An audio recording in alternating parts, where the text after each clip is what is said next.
Está começando mais o programa Entrevistas aqui no canal da Família. Eu quero agradecer a Deus por estar aqui com você mais uma vez, que vem nos acompanhando todos os dias, de segunda a sexta-feira, nesse mesmo horário. Vamos falar de fronteira?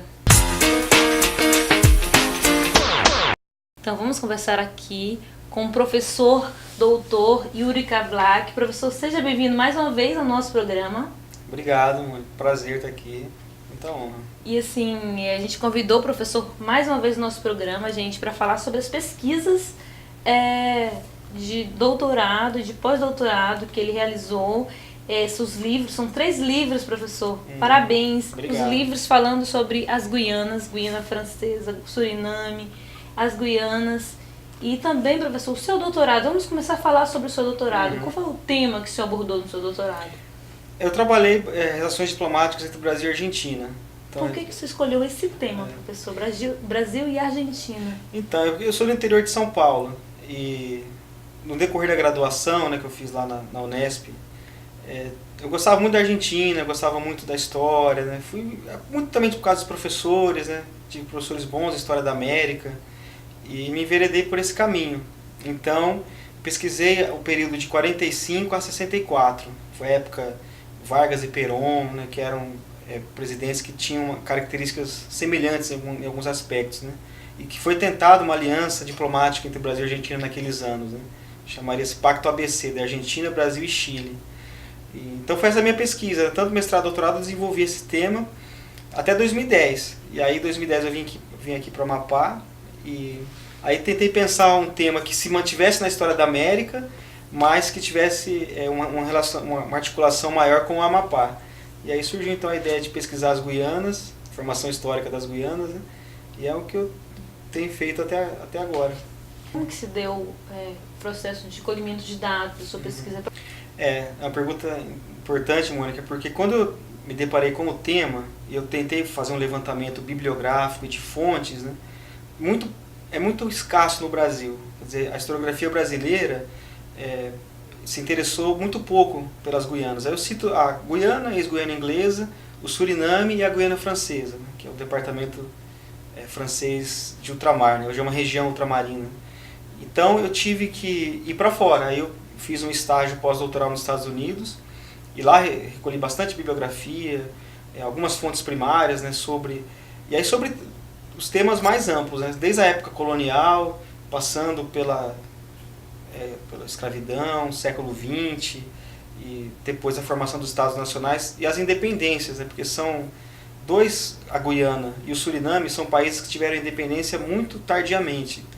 A Guiana em 66, era a Guiana inglesa, passou a chamar Guiana, o Suriname em 75, e a Guiana francesa, que até hoje não é independente. Então,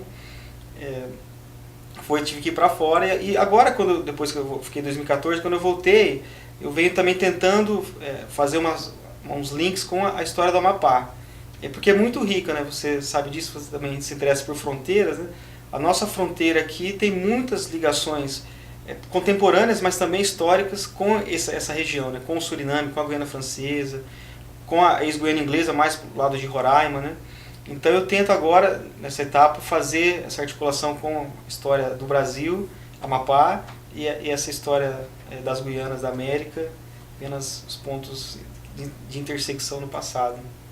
E professor, a pesquisa que o senhor realizou, como que se deu o resultado? O resultado dessa pesquisa de doutorado foi um livro, também publicado aqui pela editora da Unifap, em 2014, que saiu Diplomacia, Integração e Desenvolvimento, Brasil e Argentina.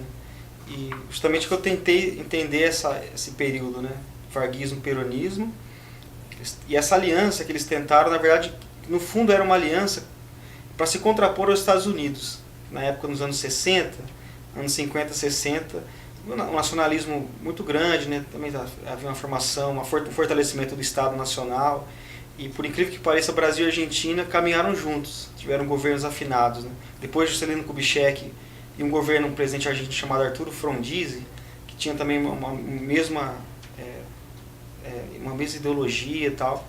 Então, através disso, eles tentaram fazer esse pacto ABC, fizeram a ALAUC, que é a Associação Latino-Americana de Livre Comércio, mas por conta dos golpes militares no início dos anos 60 foi dissolvido. E aí essa aliança acabou, depois foi retomada com o Mercosul, mas já é uma coisa contemporânea, né? Então esse resultado foi esse livro, alguns artigos acadêmicos que eu publiquei, né? E muito baseado nas fontes do Itamaraty, né? De política externa brasileira, que eu fiz aqui no primeiro momento. Depois eu fui para a Argentina e pesquisei as fontes diplomáticas deles. Como é que eles analisavam a política externa brasileira, como é que as informações circulavam, os embaixadores argentinos no Brasil, né? Eles anotavam as coisas e passavam para o pessoal em Buenos Aires. Então eu pesquisei toda essa papelada e rendeu essa tese aí.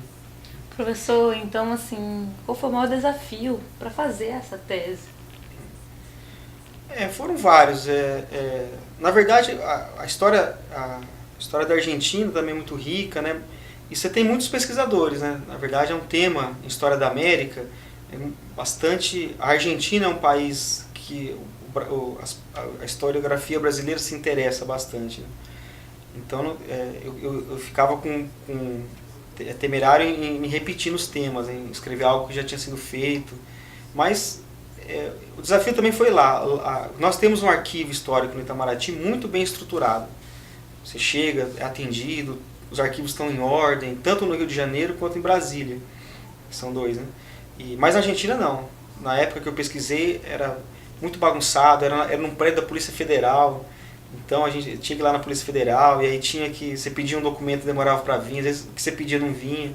Às vezes você pedia um documento que era extensivo, né? Vinha um confidencial que você não poderia estar vendo. Então uns desafios assim que a gente foi fazendo. Mas foi porque na época também tinha bolsa, né? Eu acho que um período também muito salutar da pesquisa do Brasil, né? Nós tínhamos possibilidade de bolsa e tinha, eu diria, condições melhores do que agora para fazer pesquisa, né? Então eu fiquei satisfeito com o trabalho.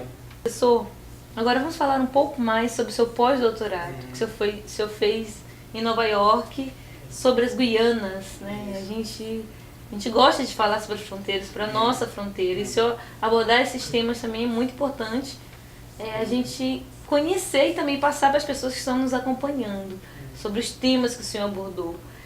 Agora vamos falar, professor, sobre a sua pesquisa. Qual foram os pontos que o senhor apresentou? Então, para contextualizar um pouco, né? Porque eu pesquisava Brasil e Argentina, como eu disse, e aí eu vim para o Amapá em 2010. Né? Me tornei professor da Unifap. E aí eu queria ficar em História da América, continuar a pesquisa em História da América, né? Ver os vizinhos, as fronteiras, né? A diplomacia. E esse era um ponto. Mas outro ponto era também foi perceber que as Guianas eram pouco estudadas pela história, né? Então eu comecei a procurar, por exemplo, o que se tinha história do Suriname, da Guiana, ex-Guiana inglesa ou da Guiana francesa, muito pouco, quase nada em português, né? Então também disso foi mais um ariete para pesquisar isso aí que deve ser interessante. E a partir então de 2014, né, eu fiz um estágio pós-doutoral nos Estados Unidos, e aí lá que eu busquei bibliografia em inglês e fontes também, algumas fontes primárias. Tem a biblioteca de Nova York, é muito, muito rica nesse sentido, né? Tem livro, tem fonte, tem um monte de coisa. E a partir de então eu venho desenvolvendo tanto um interesse pela formação histórica mesmo, né? Quem colonizou, como surgiu, quais são os povos que chegaram, a sociedade que se criou ali na Guiana, no Suriname e na Guiana francesa, quanto as disputas fronteiriças. Também tenho interesse nisso. E agora tentando sempre linkar com a história do Amapá, a história do Brasil e mais a história do Amapá em relação à Guiana francesa, né? Que é muito rica, muito, muito dinâmica. Então fala um pouco pra gente, professor, dessa relação que o seu estudo apresentou, essa relação Brasil e Guianas. É uma relação um pouco truncada historicamente, porque a região das Guianas é uma região muito diferente do restante da América do Sul, né? A América do Sul foi colonizada por espanhóis e portugueses. Então tem todo um paralelismo histórico, né, entre ambos. Nas Guianas teve uma presença holandesa, que se concretizou no Suriname, uma presença inglesa depois na Guiana inglesa, né, que hoje é a Guiana, e francesa na Guiana francesa. Então são estruturas diferentes. Não dá para pensar analisar com os mesmos olhos como se faz com o restante da América do Sul. E também a colonização, né? Nós tivemos aqui espanhóis, portugueses, depois japoneses, italianos. Lá não, teve a escravidão negra de africanos, depois uma colonização predominantemente asiática. Então indianos, javaneses, indonésios que colonizaram lá. Então fica um aspecto étnico também muito diferente. Você vai para esse país lá, que é de Belém a Paramaribo, por exemplo, 1 hora de voo, mas você desce em outro lugar, né? Que não parece América. Então são esses desafios, né? Mas por outro lado, na contemporaneidade vem acontecendo um fenômeno que até um colega da Guiana Francesa chamado Stéphane Granger conceituou, que é chamada a continentalização das Guianas, mais para a Guiana Francesa, né? Que é o seguinte: eles ficaram muito tempo voltados para o Caribe. Então, com pouco, e no meio, entre as Guianas e o Brasil, essa floresta amazônica, né, dividindo quase como um muro. Mas que dos anos 2000 para cá, tem havido por parte deles um interesse no Brasil, tanto diplomaticamente quanto comercialmente, tratados de cooperação cultural na universidade, então tem a ponte, né, tem várias coisas com a Guiana Francesa. E vice-versa também, o Brasil também tem se interessado por essa região. Então, está num período novo, um período bastante traz desafios para pensar, né, as possibilidades do futuro, e nisso que eu tento inserir a pesquisa, né, tentar pensar historicamente como esse presente se formou e as possibilidades para o futuro. Professor, então vamos falar um pouco mais historicamente sobre essa disputa entre o Brasil e a França, na fronteira. Né? Uma ligação mais sensível do Brasil em relação à Guiana Francesa foi uma disputa fronteiriça, que é a chamada região do Contestado, né? Mais ou menos ali onde está o rio Araguari até o Oiapoque, que os franceses desde 1700 começaram a reivindicar como se fosse deles. E aí teve um tratado provisional em 1700, depois que neutralizou aquela região. Depois em 1713, um tratado que determinou que aquela região era portuguesa, então não teve muito e a Guiana Francesa ia até o Oiapoque, como é hoje, né? Mas alguns franceses, algumas autoridades da Guiana, de Cayena, continuaram contestando. E aí tem uma história riquíssima, né? Porque a França chegou, nas chamadas guerras napoleônicas, né, a invadir a colônia, né? Não éramos Brasil ainda, éramos Portugal, colônia de Portugal, e descer até o Araguari, então dominar tudo ali. Depois houve um contra-ataque português, 1808, 1809, que chegou a invadir a Guiana Francesa e dominou a Guiana Francesa. Então ficou território português. Pouca gente sabe disso, mas em 1809 a 1817. Então poderia ser hoje brasileiro ali, né? Se fosse que ele tivesse sido anexado. Mas Portugal optou pela devolução. E aí depois, de 1817, devolveu. Aí depois, continuou, em 1822, foi a independência do Brasil, né? O Brasil se tornou então uma nação soberana. E aí os franceses voltaram a questionar o limite do Oiapoque.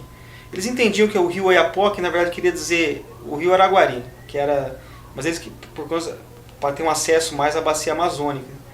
Enfim, Mônica, aí houve várias disputas. Em 1840 houve uma nova neutralização. Aí virou território contestado neutralizado. Então não era nem da França nem do Brasil. Um pedaço grande. Mais ou menos ali, então, do Oiapoque até Calçoene, ali, era território neutralizado. Isso se arrastou até o final do século XIX. Teve descoberta de jazidas de ouro lá, então foi muita gente para lá. Algumas contas, 20 mil pessoas foram para lá, um pouco exagerada, mas então se tornou uma região muito efervescente. Surgiu ali até uma república chamada República do Cunani. Tem historiadores aqui do Amapá que trabalham isso, né? Colocaram o negro Trajano, que era um escravo fugido de Cametá, para ser o presidente da República, para ter um apoio dos brasileiros que moravam ali no Contestado.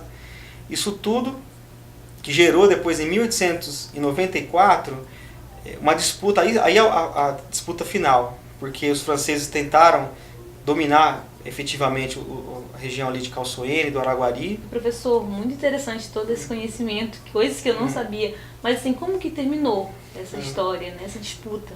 E terminou com um ato de violência e depois um ato diplomático, porque as autoridades do Pará nomearam um triunvirato para governar lá o território contestado, que era o cônego Domingo Maltês, Desidério Antônio Coelho e Francisco Xavier da Veiga Cabral, Cabralzinho. Né?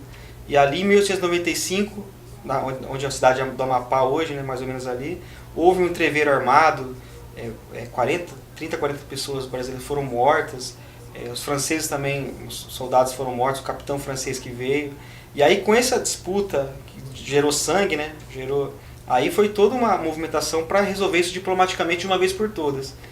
E aí foi nomeado o árbitro suíço, né, Federação Suíça, e Brasil e França foram para lá, então, para a Suíça disputar diplomaticamente, através de dossiês, de memórias. E o Barão do Rio Branco foi o grande líder do Brasil e que produziu 5 memórias. Né? As duas, a primeira e a segunda, são as principais, e que acabou em 1900 o laudo suíço apontando que aquele território era efetivamente brasileiro. E aí desde então ficamos com aquilo e estamos brasileiro até hoje. Vamos falar sobre as publicações. Você publicou 3 livros, né? Um ainda será publicado, né? Parabéns pela iniciativa. Obrigado. Qual foi o primeiro livro? Foi A Breve História de Suriname. Na verdade, surgiram simultaneamente, né? Porque são resultados da pesquisa, estágio pós-doutoral, que eu fiz um grande... porque a gente tem que apresentar um relatório, né? Então, no relatório, eu escrevia muito sobre essa formação no geral. Foi voltado para as 3 Guianas, a Guiana, Suriname e a Guiana Francesa. E desse relatório eu acabei publicando algumas coisas, artigos acadêmicos, em revistas acadêmicas, e me veio a ideia assim, de publicar alguns livros de divulgação, né, mais para o público em geral, porque realmente na historiografia brasileira é muito pouco estudada as Guianas. As pessoas não sabem muito onde é o Suriname, onde fica isso, a Guiana Francesa, o que não é. Então, pensando nisso, que eu aproveitei já material que eu já tinha publicado, mudei um pouco a linguagem, né, introduzi uns capítulos de ligação e fiz então esses livros que eu até considerei algo como paradidático, assim, algo bastante introdutórios mesmo, né? Então, breve história do Suriname, história social da Guiana, e esse que acabou de sair, mas ainda não chegou para mim, que é a introdução à história da Guiana Francesa.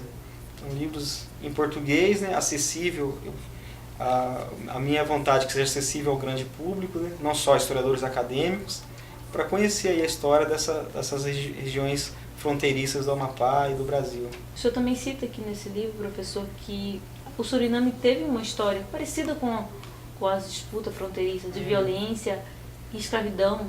Conta pra gente. Como toda a América colonial, né, teve uma escravidão bastante virulenta, violenta. E o Suriname, por também estar inserido no mercado comercial, até pelas os produtos serem mais caros, que era uma dificuldade maior os navios atracarem ali, a exploração em cima dos escravos foi grande, né? Foi muito pesada. Então você tem uma história de fugas e de revoltas. As fugas se criou no Suriname, por exemplo, os chamados negros da mata, que têm comunidades até hoje. Então são mais ou menos os quilombos que nós temos no Brasil, mas lá uma tradição ainda mais secular, porque há uma continuidade de séculos dessas comunidades, né? Inclusive eles falam outra língua, é um estado dentro de um estado, a gente pode dizer dessa maneira, né? E o Suriname apresentou ainda mais uma história ainda mais violenta agora, porque nos anos 80, teve um golpe militar lá. E em 75 foi a independência, em 80 o golpe militar, e que um golpe que começou com viés esquerdista, com a ligação com Cuba, e isso desagradou muito os Estados Unidos na época da Guerra Fria, né? E a época o Brasil era uma ditadura militar, desagradou também o Brasil. Então foi um período assim que o Suriname foi tratado na geopolítica sul-americana com muito interesse. Esse golpe militar acabou enveredando por um posicionamento anticubano, né, anticastrista e mais a favor do Brasil. O Brasil mandou uma delegação para lá que fez todo um arranjo diplomático, uma missão Venturini. E aí então, e depois disso, a partir de 85, 86, na verdade, o governo se estabilizou, mas abriu um racha dentro do próprio governo, e aí teve uma guerra civil, que durou até 1990, que é pouco conhecido no Brasil, mas porque 10 mil refugiados acabaram indo para a Guiana Francesa. Então, acabou atingindo mais a fronteira com os franceses, né? Mas então é uma história assim, bastante de muita luta, né? Muita luta, resistência, de muitas contradições ali. E depois dos anos 90, o Suriname politicamente conseguiu se estabilizar. Mas ainda padece, né? Tem problemas de subdesenvolvimento econômico, né? várias dificuldades ali. Professor, parabéns por esse livro. Foi publicado em 2016, né? Isso, 2016, pela editora da Unifap. Editora da Unifap. Em conjunto com a editora que é a Autografia. E como que a gente pode ler esse material? Esse tá no site da editora, da Autografia. Nós temos aqui exemplares aqui também na Unifap. E eu tenho alguns os exemplares comigo, que cada evento que eu vou, eu vendo. 10, 15 reais. Ótimo, preço professor. Popular. Tá certo. Professor, agora vamos falar sobre essa outra publicação aqui. Sobre a história social da Guiana, que foi uma outra publicação também que está inserida no seu pós-doutorado que o senhor fez, não é isso? Isso. Conta um pouco pra gente sobre essa experiência dessa publicação. Da Guiana, já é um livro que já havia um precedente, uma historiadora chamada Emília Viotti da Costa. Ela publicou um livro sobre a revolta dos escravos de Demerara em 1823, com um nome muito interessante, assim, Coroas de Glória, Lágrimas de Sangue. Então já havia assim, um precedente e também uma história pouco conhecida do Brasil, né, porque como eles fazem fronteira com Roraima, seria então uma ligação mais umbilical com eles, né, com o território de Roraima do que com o território do Amapá. Então teve as revoltas no século XIX, essa revolta escrava de 1823, e no século XX, eu acho que mais me chamou a atenção, né, para escrever esse livro, foi um movimento socialista muito forte. Eles tiveram um partido marxista, um partido socialista, que depois da independência em 66, eles se tornaram uma república cooperativa. Pouca gente sabe também, mas a partir de 1970, a Guiana se declarou República Cooperativa da Guiana. Então, eles queriam que fosse um socialismo mais avançado e se posicionaram com os países não alinhados, né? Assim, diplomaticamente, se colocaram num campo oposto aos Estados Unidos, o que era um desafio na época da Guerra Fria, né? Hoje não mais, é um passado uma página da história que se encerrou, né? Mas na época buscaram apoio em Cuba, apoio na União Soviética. Então, e teve um episódio muito triste que foi em 78, o Templo do Povo, né? uma seita dos Estados Unidos que foi para lá com apoio governamental para povoar a região de fronteira com a Venezuela, que é uma região contestada até hoje, tem esse problema fronteiriço. O pastor Jim Jones, reverendo Jim Jones, e que aquilo acabou no maior suicídio coletivo conhecido pela história. Foram mais de 900 pessoas que se suicidaram ali na seita do Jim Jones, que era a cidade chamada Jonestown. Cheguei aí lá, hoje não tem nada, não tem nenhum memorial, só mato, assim, se apagou na história. Então, um pouco a gente também tenta assim, perceber essas experiências, são experiências tristes, mas para aprender com elas, né? O senhor fala que a Guiana foi palco de povoamento que infundiu características únicas, étnicas, culturais. Explica sobre esse seu ponto de vista. Porque, como a gente estava falando, diferente da América Portuguesa e América Espanhola, teve a escravidão, isso tem esse paralelismo, né? Mas a diferença é que, pós-escravidão, veio uma onda de imigração de povos asiáticos. Então, são a maioria hindus, né? Javaneses, indonésios, a maioria é indianos. Então, a composição étnica hoje da Guiana, eles falam inglês, e aí tem afro-guianenses, mas a maior etnia são de indianos, de hindus.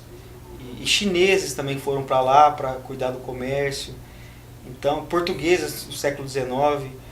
Ou seja, é um cadinho de povos muito misturados. Então, e as religiões também, né? Você acha templo budista, igreja católica, mesquitas. Então, tem uma mistura de raças, né? Uma mistura de religiões e um país que fala inglês. É o único país que fala inglês na América do Sul. Professor, eu adorei conversar com o senhor. Foi muito bom conhecer um pouco mais dessa história. Parabéns pelas publicações do livro também. Os 2 livros também estão disponíveis ou com o senhor ou pelo site, né, da Unifap, né? Isso. Assim, muito obrigada mesmo pela sua participação aqui no nosso programa. Mônica, eu que agradeço. Prazer estar aqui e me sinto muito honrado de estar aqui. E quando precisar, a gente vem.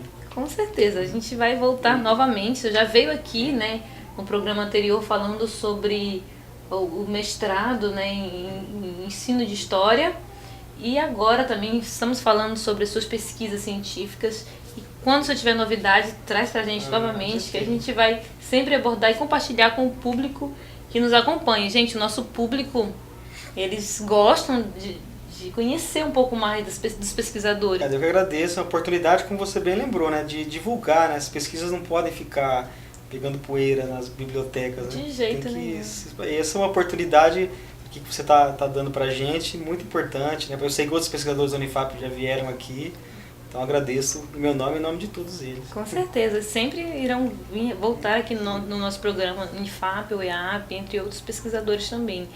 É muito importante mesmo fazer esse trabalho de divulgar as pesquisas daqui do estado. Então, gente, nosso programa está ficando por aqui. Aqui no estúdio está o Messi. Messi, muito obrigada pelo apoio. E se você tiver sua pesquisa, manda pra gente 991 80 70 36. Será uma honra compartilhar com o público da Rede Vida. E se Deus quiser, até o próximo encontro. Tchau!